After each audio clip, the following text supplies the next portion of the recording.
Carmen, how you doing, man? Just fine. Glad you're here, Dave. Well, I'm glad to be here. I'll tell you, it's good to see you, all you old miners here. There's old Gigi. How you doing, Gigi? Good to see you, buddy. I've got that video of you talking about you boxing. What's that? I've got that video of you talking about boxing in London and stuff, and boxing here locally. Did you ever box at the Gay Parita? Oh, yeah. You boxed at the Gay Parita. That's good. That's good enough. Remember Uncle John? He run that Gay Parita. John Sachetta. John's, oh, you know, and your brother ran Angelo's in Hollowell? Yeah. I didn't know that. Larry just told me that last week. Yeah, that was my brother. All right, good. All right, well, he did all right. We got around, didn't we? Yeah. Now, is your brother still alive? Okay. Good to see you, Gigi. Good to see you. Good to see you, buddy. How old are you now? I'm 72. I'll be 73 next week. I'm older than you. I'm having You fun. look good. You're looking good. Well, thank you very much. I'm doing my best, you know. I live in Weir. My dad was, I'll tell you my life, I have a way of telling my life story in about 20 seconds.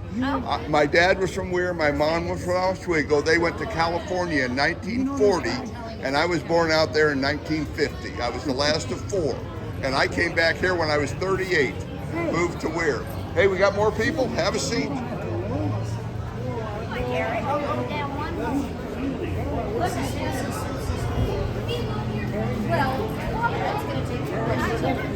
Emmitt?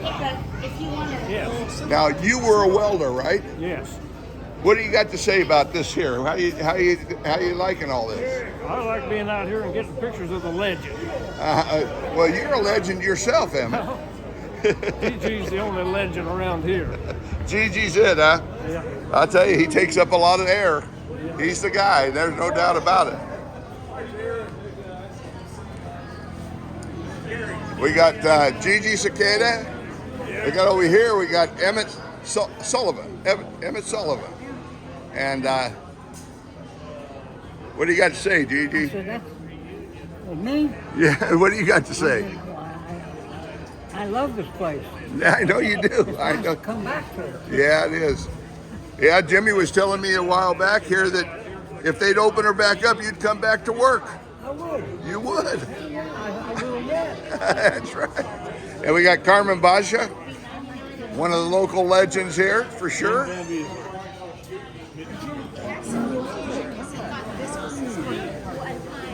Oh, so this is Mr. Vanbecelaere here. Now, which Vanbecelaere are you? Well, I'm one of the 500. There's a bunch of you. Larry's been trying to educate me on which is. I'm Jim Vanbecelaere. Jim? Yes. And do you run the greenhouse or do you? No, that's my cousin. Uh-huh. My first cousin's in it. I have a machine shop. Oh, you're there in Pittsburgh. They're near American Concrete over there. That little big machine shop. Yeah. And they're working. You're taking contracts now and still working over there. Well, no, my son's running now. I've retired. Uh-huh. Yeah, I've been retired. But I was a machinist out here, and then I quit here and I opened my shop. I started in 67, 68. Now, what we do with the guys that were working here, all of them seem to have been a success after they left here. Now, did any of them that we don't know about that had ended up not doing well, ended up in jail or something, or homeless? I don't know. Most of them guys look like all the guys I know that worked here did well after they left here. Well, we've been blessed. Yeah, Our shop. sure have. They were smart cookies. They're all smart cookies. Yeah. And all my sons are in the shop now. Done very well. Good deal. It's nice to meet you, Jim. Harold, what do you got to say? Well, I worked 30 years in the industry. I started out on a motor grader, and I've run machinery. Brutus, I was the oiler on Brutus, and not reparked it. You were a what? The oiler. The oiler. The oiler. Were you the greaser too? The greaser. I was the greaser. And it was mostly automatic, so there was a lot of janitorial work that with it. Oh, from what squirted out and landed on the floor. Yes, from spills and leaks. Uh-huh. But the last 10 years I was a foreman for the company, and but it's a good job, and those kind of jobs don't come around every day. Well, everyone I've talked to who worked here appreciate it, but I've got to believe that a lot of that had to do that this was a good paying job and you were proud to have it. We didn't have much absenteeism. We didn't worry much about absenteeism. People liked their job, they showed up. Yeah, and very few quit. Once in a while they quit, but not very often. But they have a good reason when they quit. That's all right. I don't mind. I quit the post office. Everybody went, "You quit the post office?" I said, "Yeah, I quit the post office." They didn't like me there anyway. But I've learned not to let that bother me anymore. Larry, how you doing, buddy? Well, good to see you behind the camera. I've been having a ball. You know that. You know better than anybody. I've been having fun. Yeah. We haven't had to fight our way out of any of these places yet. It's empty. Here it is. Anyway, these are some of the miners from Big Brutus here today at the 60th anniversary. Now, is this the 60th anniversary of what? The day it went into service, or the day it went out of service, or what? Yes. The day it came in. The day that is it the day it started, or the day it started being built? The day. Well, it started being built.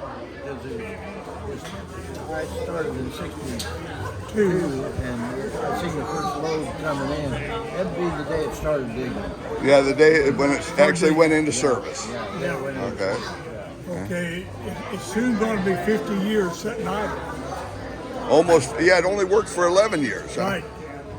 11 years. So next year, sometime late in the year, maybe in June or July of next year, It'll be 50 years. be the year that they put it out of service. And then it sat idle for quite a while before somebody picked up the. Yeah.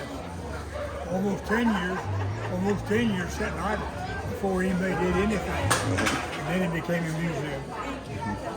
So it'll be 40 years as a museum. Well, it's a nice tribute to coal mining history of the area. You talk to people all over the country, they don't have any idea that we coal mined in southeast Kansas. They don't know. Well, with all the reclamation and all the changes, yeah, you don't realize that this was once a big coal community. But, I look at the formation of the cities, all the small cities around here.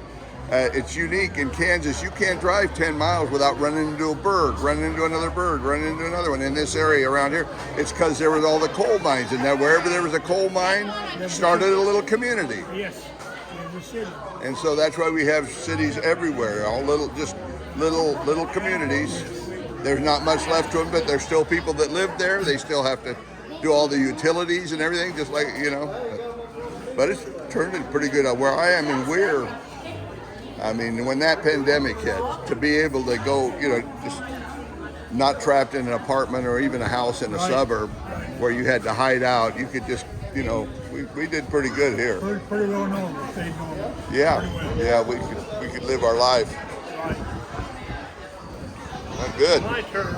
You got something to say? Oh, yeah. Heck, I'm a miner. I'm a senior A miner. Senior, yeah, it really was.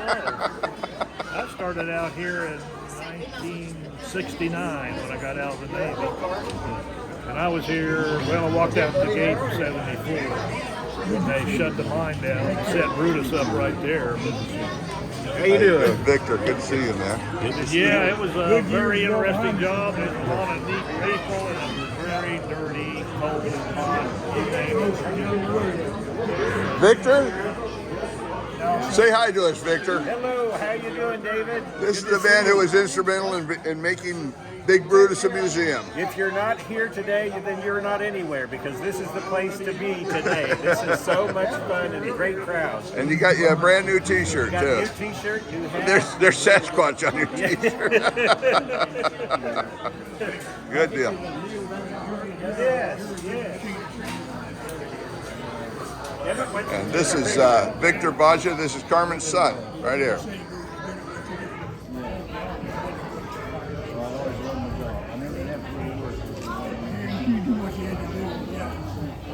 Well, I wanted to have the KC Wolf sign my shirt. Did you get it? Is he still down there? Yes, we need to get your picture with you. You want to go down there? Yeah, you're going to see it. It's up to you. Let's go see what these guys are up to. I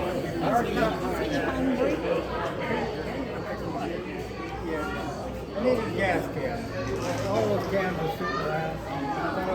I put it in the back of my truck. 5 minutes later, the word crews come over and they said,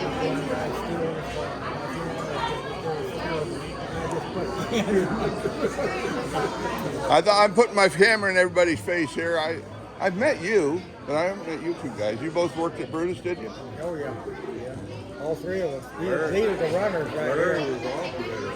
Oh, you. They were operators. I was a bulldozer runner.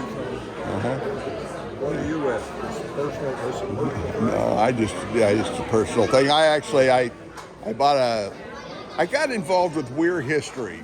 Jimmy Lovell approached me to do a display at Miners Hall on Weir. And I kind of got off into history, and now I just go around and look at museums and anything that's going on in southeast Kansas. I've got a YouTube channel. It's called Easy Dave, EASYDAVE, and I've got like 80 videos on there that I've done of different stuff. I'm learning how to huh? You robbed my name for that. I want to get a royalty off of it. What, Easy Dave? That's my name, Easy Dave. Always knew it was Yeah. I'm having a ball. I've been retired for 9 years myself. I drove truck for Grandview and Old Dominion and worked for Burlington Motor Carriers over out of Joplin for almost a year before I come over to Grandview for 16 years and then 7 or 8 years with, almost 7 years with Old Dominion. And you pulled for Old Dominion? yeah, I did for How long you been retired? 9 years. Yeah, I retired young. Well, I turned 63. My mom died at 63. My dad died at 67, 68. I says, I'm not going to work till I die. We're not that way anymore. We're not dedicated to a company where we want to do that job till the day we die. You know, and that's how I am. So I wanted to get to 62. That's what I was hoping. Well, I've been having a ball and getting by okay. You know, you don't have as much money as you would if you worked till you're 70, but I'm doing all right, so it's all good. Normally works out. Yeah. It's a tough decision when to retire and when to hang it up. Well, the money's not quite as important as your health is after a certain time go on. It starts changing. Yeah, that's right. Get in these what they call the senior years. Yeah. Your ideas sure change. I think the most important thing for a guy, if he's going to retire, is he got anything that he wants to do. If you don't have anything to do, you might as well stay working. But if you've got something you'd rather do than working, then go ahead. I do a lot of things. So I garden and I, mess around just with this stuff here, and so I got plenty to keep me busy. Yeah, I used to love to fish, but I finally got old enough that it's just more tiring than it is enjoyment to go set in a boat and cast bass fishermen. Yeah. That's. My dad got that way. Every spare moment he had was with a look from the farm. He wanted to get a lion in the water, but after he just faded away. My son, oldest son, he's still just. I mean, if he's got some extra time and get away, he'll go bass fishing. And I used to be that way, and now get in your 80s, kind of went away completely. I fished when I was in California. I was born in San Diego, and my dad had come from here out there. and I was born there, and I fished in the ocean. We went out at San Diego a number of times, out of Long Beach, on these deep sea fishing boats. We'd go out for a full day and come back with albacore, or a bluefin, or we fished a lot of cod.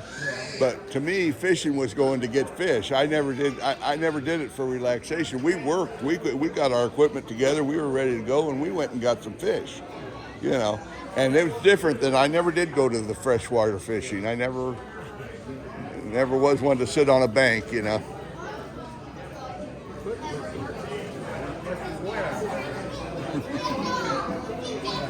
Hey, thanks for talking to me, guys. Have a good day.